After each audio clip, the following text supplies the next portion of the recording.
Welcome to the Loving Truth Podcast, where it's all about finding clarity, confidence, and peace in the face of marriage challenges.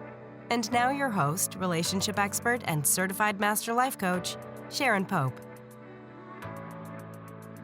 Hello, loves. This is Sharon Pope, and this is The Loving Truth.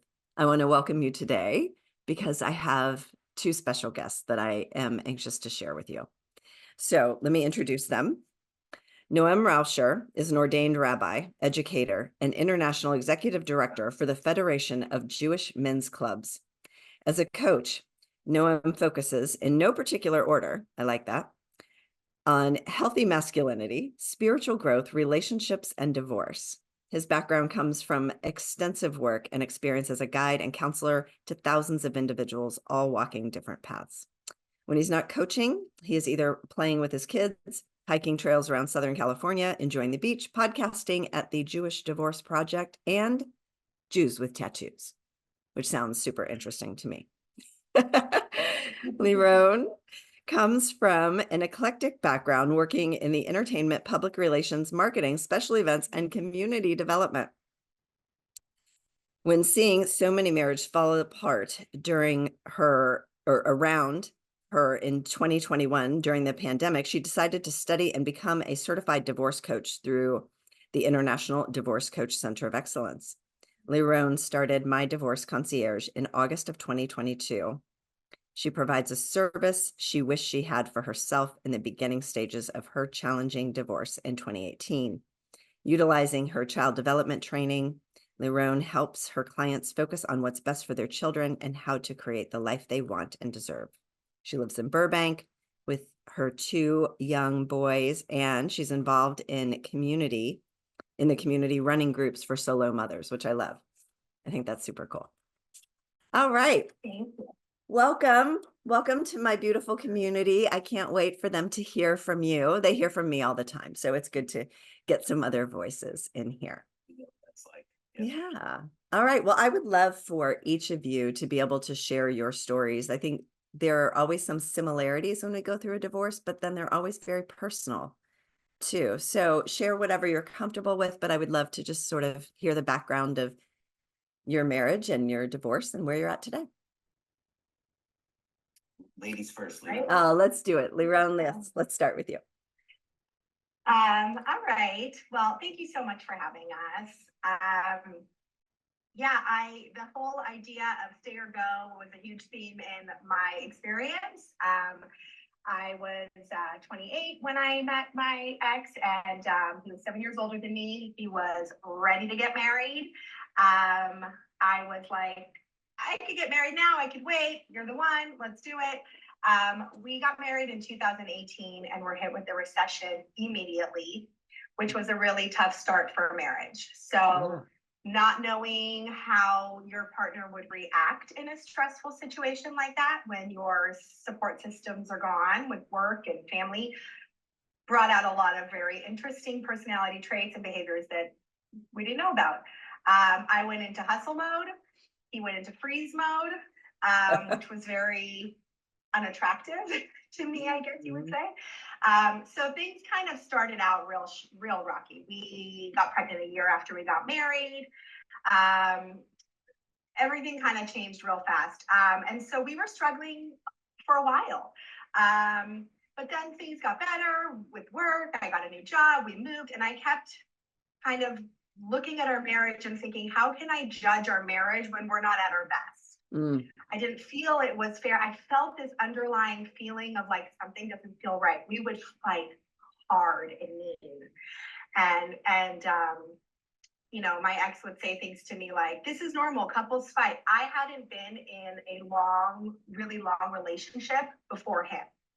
So for me, usually the fight was the breakup. Oh, right.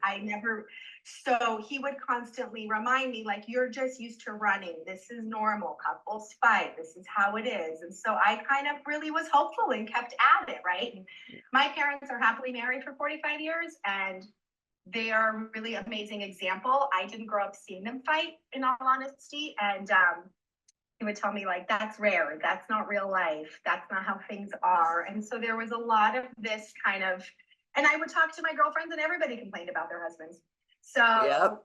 I had this feeling of like, I guess this is how it's supposed to be. You got to suck it up and deal with it, right? And then we had our second child. We were both working, and I was like, okay, it seems like we're in a good place. The problems kept happening, no matter where we moved to, no matter how many children we had. And when my younger son was about a year old, things just became so evident because everything in my life was really great. My job was wonderful. I felt really good about where I was with Brett, everything. And it was just this toxic piece in my life that was literally bringing out the worst in me. And we were in counseling together for about 4 years consistently. We really, really tried. Yeah. And there was zero intimacy in our relationship anymore. And, we'd be in counseling and it was like, I just was mad at him all the time. I didn't feel like having any kind of intimate affairs. Anyway, so for 4 years, I was really toying with, should we make this work? And I would have these moments of like, I'm done. And then when I would start thinking about the details, where would I live? What would we do? What if there was another woman around my kids? My kids were little still, and the thought of that was enough to just talk myself out of it. Yeah. As long as I saw that the kids were fine, I was like, I'll just take it.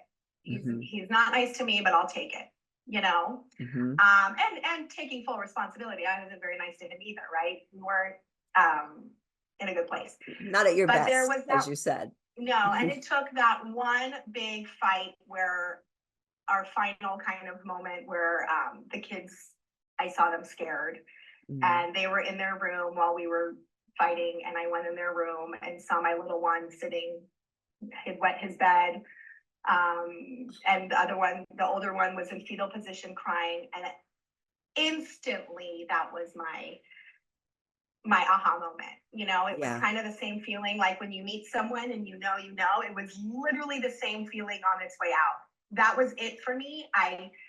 It took me seeing my kids really struggling for me to, which is really sad that it wasn't enough for me to do what's best for my happiness. But in my situation, that's where I was. And from that moment on, I knew, and I talked to our counselor, and I went in for a session by myself, and I was like, I need to figure out how to end this. And she was like, okay, from now on, we're working on your exit plan. And she was like, thank God you're here.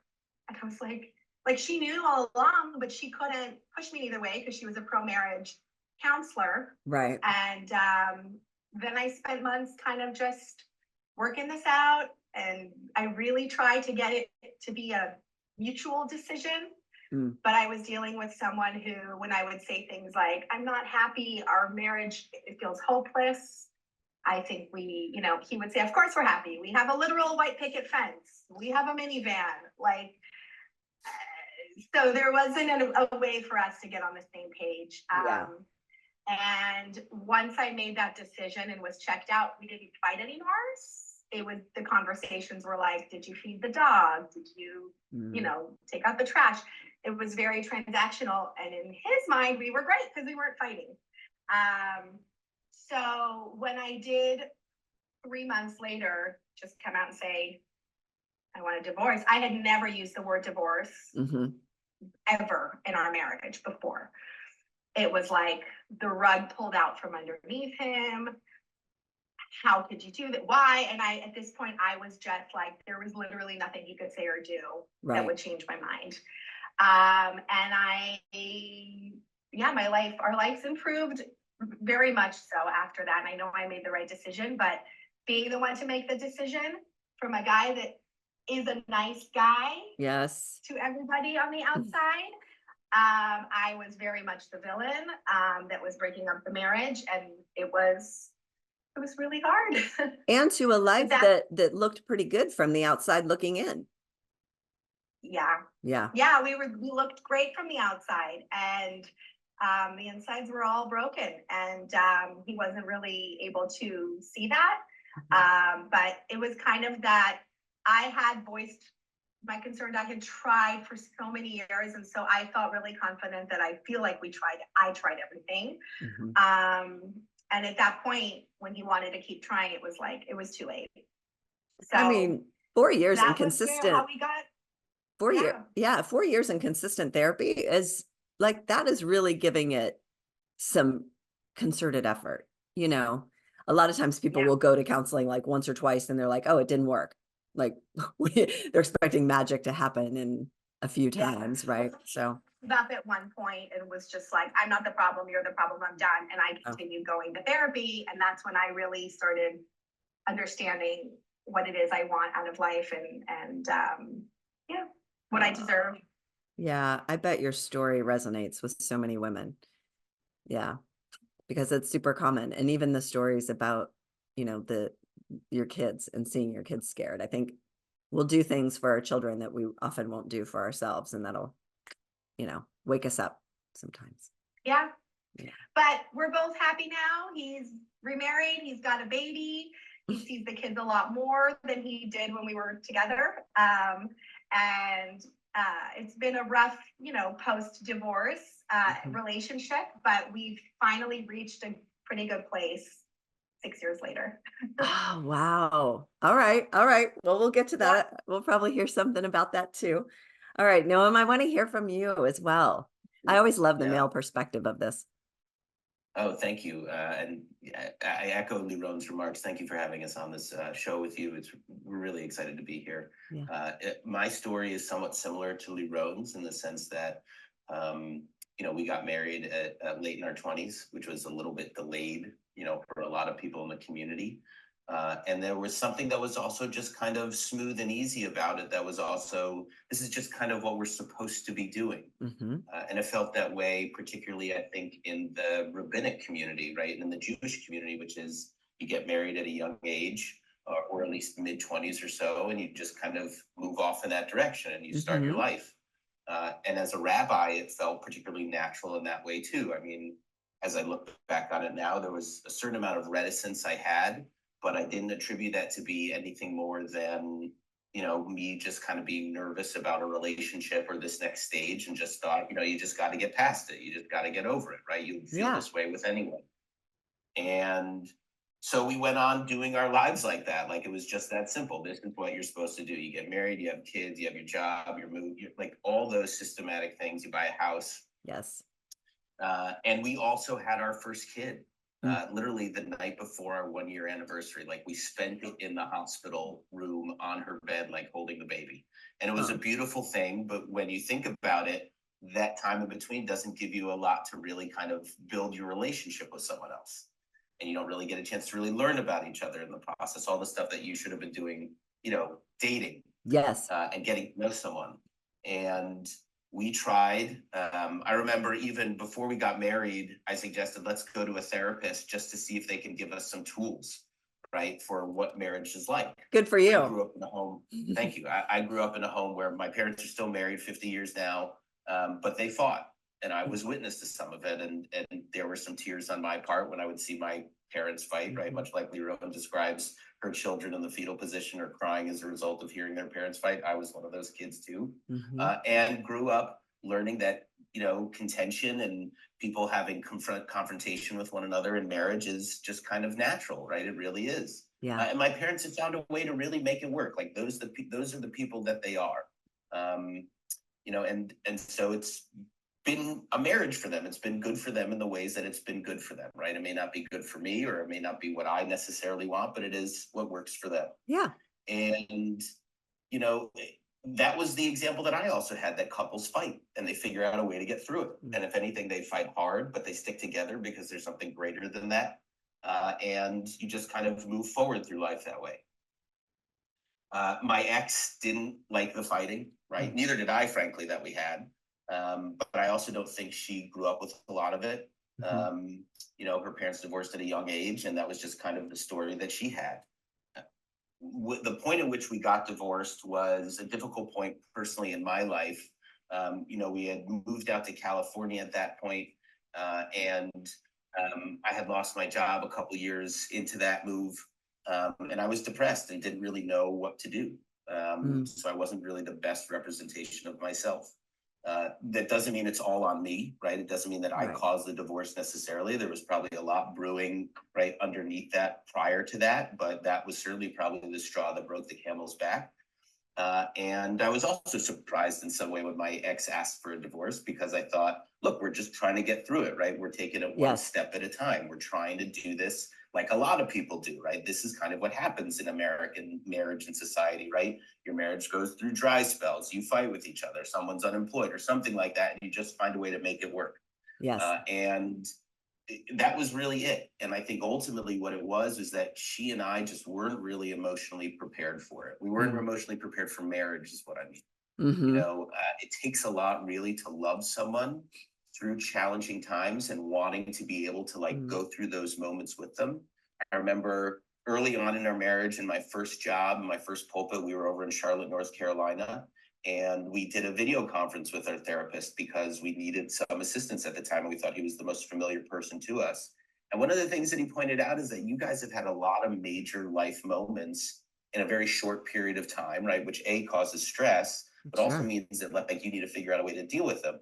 So, I'd become a rabbi, we had a kid, we had moved across the country to start new jobs. Those are all big things. Yeah. And so those were bringing out the worst in us in some ways because we were just under such pressure. And speaking just individually, we weren't capable of handling that pressure as individuals. We hadn't matured enough to that point. And then in our marriage, it just wasn't mature enough to really kind of deal with those stressors, so much so that we found a way to love each other and support each other through it rather than kind of push each other apart. Yeah. And it just broke down after that, I think. There was really no effort really there in it to want to make the marriage work. And I could understand why my ex asked for a divorce in that way.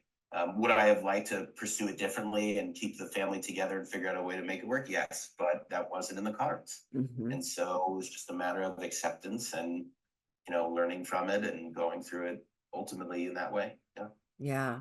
So both of you have mentioned that there was fighting in the marriage or confrontation in the marriage. And I find that women are very, we don't like confrontation. Like I know now, because I'm in my second marriage, there are times that I think we're fighting and my husband does not think we're fighting. He's like, we're not fighting, because he grew up with there were 4 boys in his family, no girls. So unless you're throwing punches, I guess you're not fighting. I don't know. But any kind of raised voice to me is like, oh, we're fighting. Do you find that as well? It's a very good question. I couldn't honestly answer it.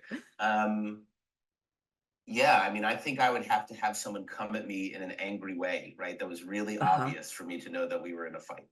Yeah. Right? Otherwise, what are we really talking about here? And I don't know if that means that I'm desensitized, but I would at least expect someone to be like, no, this really pisses me off. At least if they could articulate it that way and be specific about it. Well, I think oh, go ahead, Leeron. No, I was going to say, I was in a situation where there was a lot of gaslighting. So it was really hard because I would bring something up and he would respond in a way, and then I'd react, and then it was like, you're crazy. Why are you fighting with me? Why are you picking fights? And so I was in this constant, am I insane? Am I really overreacting? A constant feeling of doubt, when I know that my concerns and my requests were valid, but it was at the time really hard to understand that. Yeah. Yeah. Well, I think, even if you think about how, little boys and girls are socialized very differently, boys they welcome conflict. It's just a little competitive nature. It's fine, where girls are be the good girl, be the nice girl, share your toys, all that kind of stuff. So I think that ends up showing up sometimes in our relationship. I do have to say, I'm sorry, go ahead, Noam. No, don't apologize, please, Leeron. I was going to say, I think I realized, because like I said, I wasn't in a long relationship really before my ex, and he proposed after 7 months of us meeting. So, and then it was wedding planning mode. And so that year was just all about the wedding, and a lot of the issues came from his family, his mother.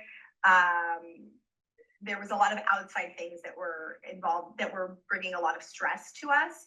But I didn't know how to properly fight with someone. So when we would argue, I would immediately get scared and be like, this isn't normal. We shouldn't be doing this. This isn't right. And it wasn't until I had my first relationship after my marriage where I actually learned. I was with someone who fought in an adult way, and we had, like, I never knew what makeup sex was. I never knew what it was like to make up and recover from a fight. And I just realizing that fighting and resolving the fight can actually make you closer, and you learn a lot. I hadn't had any of that experience in my marriage. So that was a piece that I'm learning now. Yeah. Yeah. It's like, where was that class? Learning how to fight productively so that you can repair and come back together. Didn't get that. That's the irony, right? There's so many making marriage work type programs. And I never heard of one of them that teaches you how to actually fight fairly in that way, right? That's a real kind of intense thing. They talk about balancing the checkbook. They talk about dividing up the responsibilities. Maybe they talk about what stress happens, right? And how to deal with in-laws. But as far as I know, they don't cover really the idea of fighting fairly. Right. Right. Oh my goodness. All right. So we have, inside the community, we call this the wobble. The like, maybe we can work it out. Maybe we should try again. Should we? And so we go, like, when we're in that stay or go decision, or even when we think we've made the decision, but then we're like, oh, maybe we should try again. He seems really heartfelt, or she seems like did either of you wobble? Noam? I definitely did. You did? Yeah. I mean, I was in this position of wanting to keep my family together, but also needing to prepare for divorce. So it was kind of like one foot in, one foot out. And that was a real difficult position to be in. I mean, there were certain parts about it that were really helpful for me, just in terms of kind of getting life back on track, getting into a healthier routine of things, being more productive about things. And at the same time, it was draining on both ends. Yes. Because I didn't really know what direction we were moving in, and I didn't know really kind of like how much power to put into either one of those things, right? Like, how serious do I go in divorce, right? If I'm still working for us to stay together, and if I'm working for us to stay together, why am I fighting also for myself in divorce? So there was kind of like this, push and pull that I was having a lot of difficulty with, and eventually just got to the point of, this isn't going to work, right? We're not going to stay married, right? And so now you need to focus entirely on divorce. Yeah. Yeah. What were you going to say, Leeron? No, my wobble was really about not so much should I stay with him or not, or does our relationship have what it takes? I was pretty clear there. It was more about, we didn't have divorce in our family. And I didn't even have very many friends. We were the trendsetters. We didn't have any friends that were divorced. So for me, it was like, is this better than being divorced? Is staying in an unhealthy relationship better than putting my kids through divorce, which was so foreign to me? Are we going to be that family with two homes? Is it going to really screw up my kids? They're not going to have the same childhood I had. What is that going to look like? And I mean, I think just that experience with COVID, we all got to see our kids go through distance learning. And now it's like, we raised children going through something that we never went through. Yes. And that was a really hard thing for parents. And I think was my wobble with the divorce, was like, I'm entering something I don't know anything about. How am I supposed to help them? Oh, yeah. I really recognize, I identify with what you're talking about, because I came from a large Catholic family where no one had been divorced except for my grandfather. I think my grandfather had been married like 7 or 8 times after he lost his first wife, my grandmother. And then he was just going through trying to find women, I guess. I don't know what happened there, but like, I have a huge family and no one else had been divorced but me. And so it was a little foreign, and they all got really quiet. They didn't know what to do with that or how to support me, really. I imagine there's also the people. Yeah. Yeah, I did feel like a black sheep. Yeah. Well, it's the feeling of like, what are people going to think? I didn't realize how much I cared what people thought about me until I was in that moment, because I was a bad guy. For people who knew me well, and my family were actually very relieved when I told them we were getting a divorce. And I was very surprised at how many people saw how unhappy I was and knew that we weren't good for each other, but never said anything. Yeah. That was surprising, but there was so many people who, assumed there was someone else or, made assumptions of why I would end this marriage. It's so interesting, right? In every story, it's like there's got to be a hero and a villain. So we got to figure out, all right, you're the one asking for this change, and this change makes me uncomfortable. So therefore, congratulations, you're the villain. Well, that's the real complexity of relationships, right? Is that like hardly anyone is ever really the villain unless it's in like a completely objective scenario, right? Where it's completely one-sided, and marriages and relationships are always two-way streets, and you're always contributing something to it. And without the practice of accountability and honesty, right? And then I would also say compassion, you're never really going to get anywhere, because the pointing fingers doesn't help. Someone always is on the defensive, right? Someone's then going to point a finger at you as a result, and then you're just back and forthing it, and that doesn't help either. So the real question is, how can you both take responsibility for it and then also not kill each other in the process and still find a way to move forward? Right. So I'm super curious about, the fact that you're a rabbi.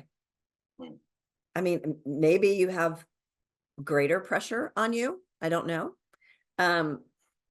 But I think many times, if you're a person of any kind of faith, you have that struggle with, but I made this promise, I made this commitment. So I'm curious, I mean, I guess you don't have anything to compare it to, whether it's more or less struggle or more or less pressure, but like, what was your experience with coming to terms with divorce and your faith? So that's a really good question. There was certainly a big element of failure on my part.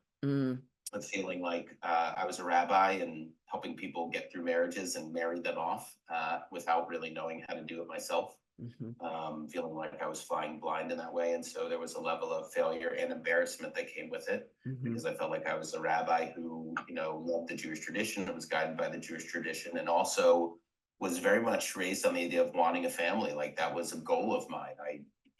The mornings which I would wake up at 5 a.m. to go for a run in my earlier, younger, and more energetic days, while I was still waking up, I would kind of have these visions of what's all this working to, and it was really just the idea of having a family. And so in that regard, the failure was heavy. And then it was also a matter of how am I supposed to really kind of help other people navigate through marriage if I can't make it work myself? Can I even perform marriages as being someone who's divorced? Not the sense that like I'm unqualified, but the sense that like I'm tainted in some way. That would look at me and be like, you can't even hold your own marriage together. How can you even send us off on our first days of marriage? And I got past that, right? I mean, I just kind of had to, because those were more in my head than there were anything else. There's a beautiful story in the Jewish tradition. You learn of Aaron, Moses's brother, who makes mistakes, particularly in allowing the people to build the golden calf when they're standing at the foot of Mount Sinai, right? A big bad moment for the Jewish people, where God gets angry, where Moses gets angry. And it's considered a major failing on Aaron's part. And then there's another part in the Torah, in the Hebrew Bible, where Aaron is asked to take on major responsibility. And he wonders why he should even do that, right? Because he's made a big mistake, because he's been a failure. And in fact, what our tradition teaches is that's exactly what he's made for. Right? Those mistakes make us more human. They make us more complete in that way. And I thought, if anything, that's my inspiration, my point of purpose when it does come to being a rabbi and offering marriage and relationship as a guiding principle for people, because I've been through this complete process. Right? There are a lot of rabbis out there whose marriages have never failed. So they've never known what it's like to be on the other side of it. They've never known what it's like to learn from that failure. And they've never learned how to really survive that sort of thing, and to know that it's actually pretty darn normal, right? Divorce is as old as marriage is, right? It comes up in the Torah and the Hebrew Bible, right, on a frequent basis. And that's because since the beginning of time, couples have been messing up their relationships and not, so it's not a new thing. And I realized that's what I was made for. And there was one particular moment where I was doing a wedding, and I got really jealous and upset and sad too. I was standing there underneath the chuppah, and the bride hadn't even come in yet. It was the groom who was coming in, but he did this thing where like he was dancing down the aisle, right? He was dancing before his guests. He was dancing before her family. And the whole idea was that like he had like spoken about this. It was like in their, the program, right? That he was going to be dancing down the aisle as a way of creating this beautiful and energetic space for his bride to be. And I thought, you know, that guy's got it, right? Like there's something in his head, like he's on track. And why couldn't I do that? Why couldn't I think in that same way? You know, that's a different story, right? That's his story. That's his way of doing it. It doesn't mean that mine is in any way less, right? Or that mine is a failure, but that there can be different ways that I can rebound from it. And there can be different ways that I can find joy and then eventually find a way to dance down the aisle again. And so that came to be kind of my full circle moment where I was able to really kind of leave the sense of failure behind and move on to a place of completeness in the process. Wow. Wow. That's amazing. Leeron, did you have struggles specifically as it related to your faith? Not so much my faith, but I was at the time, I was the director of a preschool, of early childhood center at a synagogue for 10 years. And so I was immersed in the community as was as a family as well. Yes. And when we were going through the divorce, I was in the business of working with these new young families.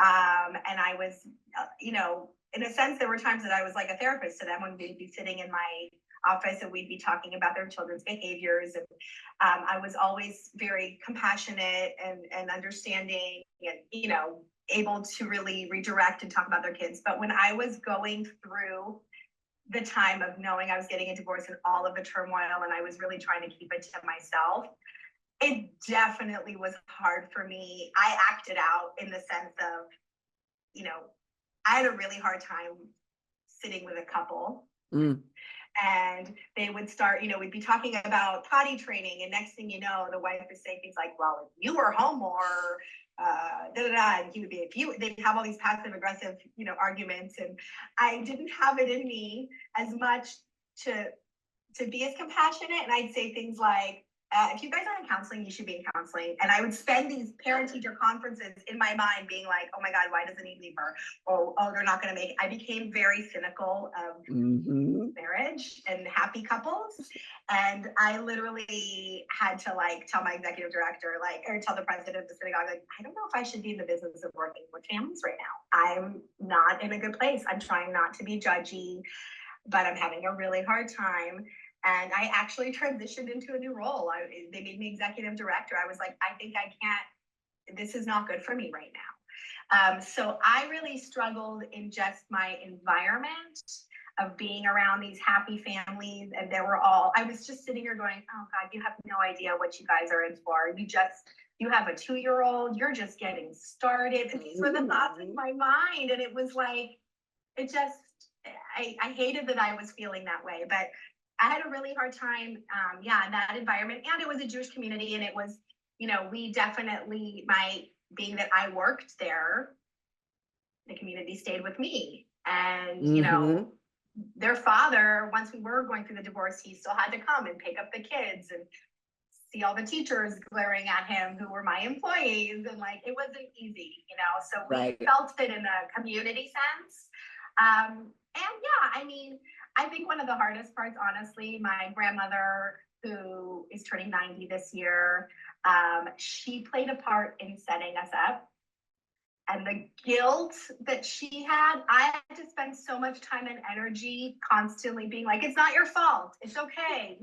She felt like it was her fault that she introduced me to the wrong guy or something. Oh gosh. So now grandma's feeling like a failure. That was the Jewish guilt I got.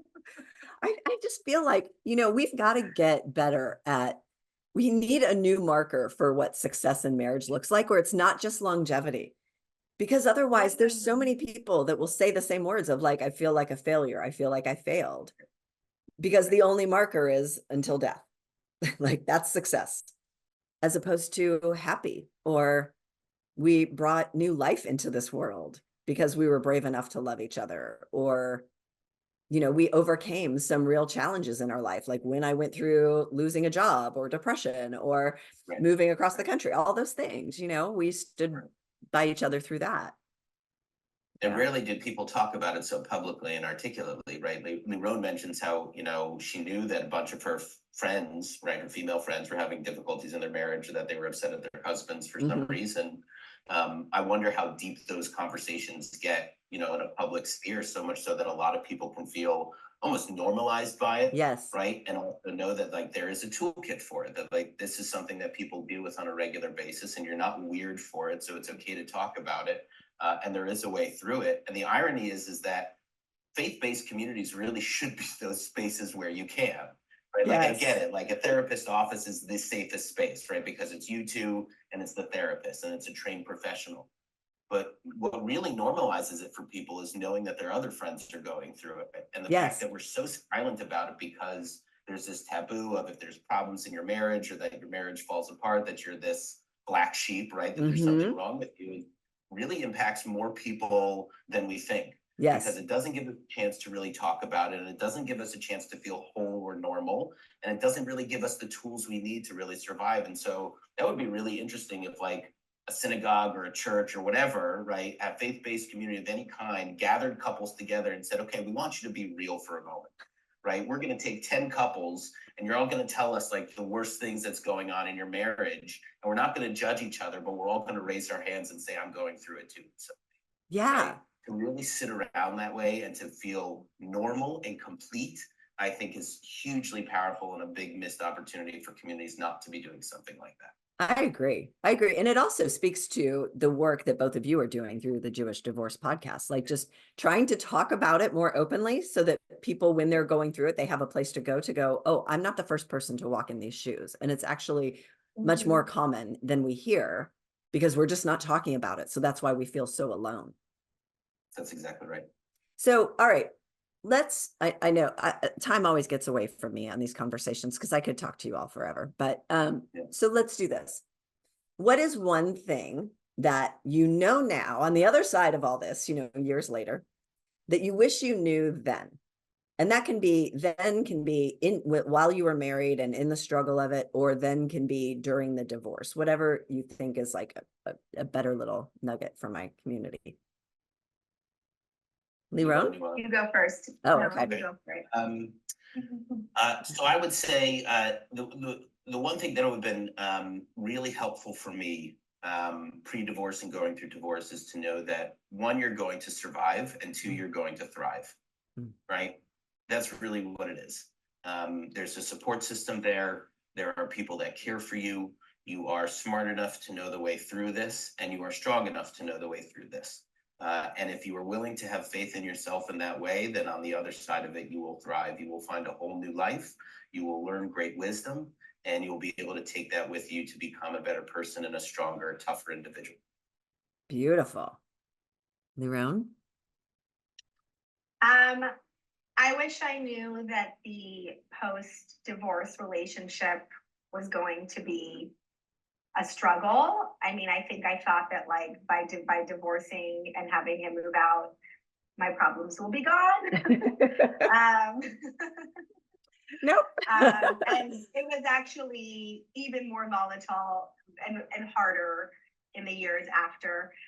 And so I wish I kind of knew a way to set a certain tone, or I don't know if anything I would have done would have changed the outcome, but I wish that I kind of knew in a sense that was something to expect, because that felt like, I don't understand why we're still angry at each other. I don't understand why we're still in this toxic relationship when we're not married. It felt like I don't understand why we're still fighting if we're not married. So yeah, I think just knowing that the post-divorce piece was going to be so hard. And I wish I knew more. I mean, I was 28. I didn't really know at the time what I needed from a partner. And I don't think most people do. So I think that I wish I knew what I needed from someone, and what, a little more so in the way beginning. Yeah. And could really articulate that. in a way that people can receive it. Yeah. Yeah. All right. I'm just super curious. Were you two friends before? Like were you business associates? How did you two come together for the podcast? No, so the podcast got started in 2020, actually, while we were a couple months into the pandemic, actually more so. It was in August of 2020. The original co-host Sheva and I actually met on Bumble. I was in Los Angeles. She was in Colorado because her ex was there with the kids and she wanted to be with them for the summer, and she cast a wide net. Yeah. And she said, "You want to start a podcast?" So I said, yeah. She was a therapist. I'm a rabbi. So we did, and it got launched off the ground. And then we got to the point where we said we should cover B'nai Mitzvah, Bar Mitzvah, and Bat Mitzvah of Jewish children going through this rite of passage, right? You talk about how difficult it is sometimes for parents to come together in divorce. Well, the Bar Mitzvah is probably one of the biggest stressors Yes. for any couple going through it, right? Any family. Particularly the child going through the bar mitzvah, but then also the parents trying to figure it out, particularly if it's their first one, right? This is a rite of passage for your child. What lessons are you going to give them? Who are you going to invite, right? The whole thing. It's a whole thing. The whole thing. And Leeron and I had been introduced, I think, prior. Through So a friend? Is that what, yeah, a mutual friend that was in a networking group with you, who I had worked with at one point. She texted me and was like, "There's this guy on my Zoom. He's a divorce coach for men.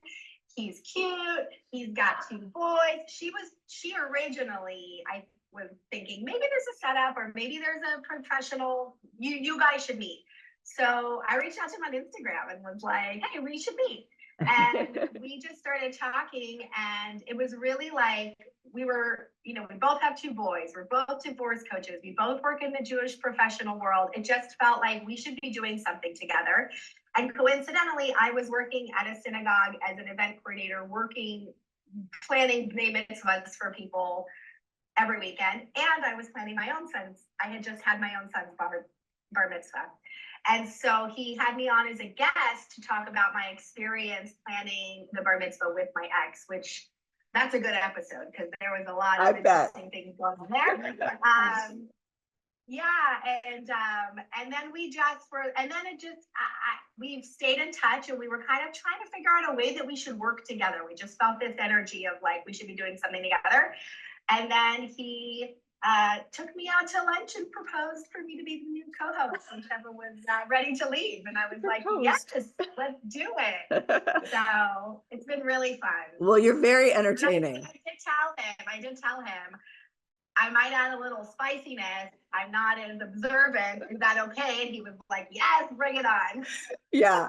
I like that once in a while you bring in a little woo or she has. Spicy. She's a little spicy. I like it. All right. Well, we're outside of the Jewish Divorce Podcast. Where else can people find both of you? Leeron, please. So you can find me at mydivorceconcierge.com. I'm also on Instagram as mydivorceconcierge. And yeah, that's where you can find me. Noam? You can find me at Noam Raucher. I'm sure the spelling will come up on the screen somewhere or in the publications. Noam Raucher on Instagram and on Facebook. You can also find me at noamraucher.com. That's my website. It's called Walk With Me. I specialize in walking with people through problems. And then you can also find us at the Jewish Divorce Project on social media, on Instagram and on Facebook, and at the Jewish Divorce Project at gmail.com. If you're interested in being a guest or wanting to host us or looking for coaching from either Leeron or I when it comes to Judaism and divorce or just divorce in general. Love it. Thank you so much for sharing your stories and your insights and just taking the time out of your day to share with this community. So I appreciate both of you so much. Thank you for having us, Sharon. Thank you. Thank you. If you're listening to this podcast because you're struggling to decide whether to stay or go in your marriage, and you're serious about finding that answer, it's time to book a Truth and Clarity session with a member of my team. On the call, we'll discuss where you are in your marriage and explore if there's a fit for you and I to work together so you can make and execute the right decision for you and your marriage. Go to clarityformymarriage.com to fill out an application now. That's clarityformymarriage.com.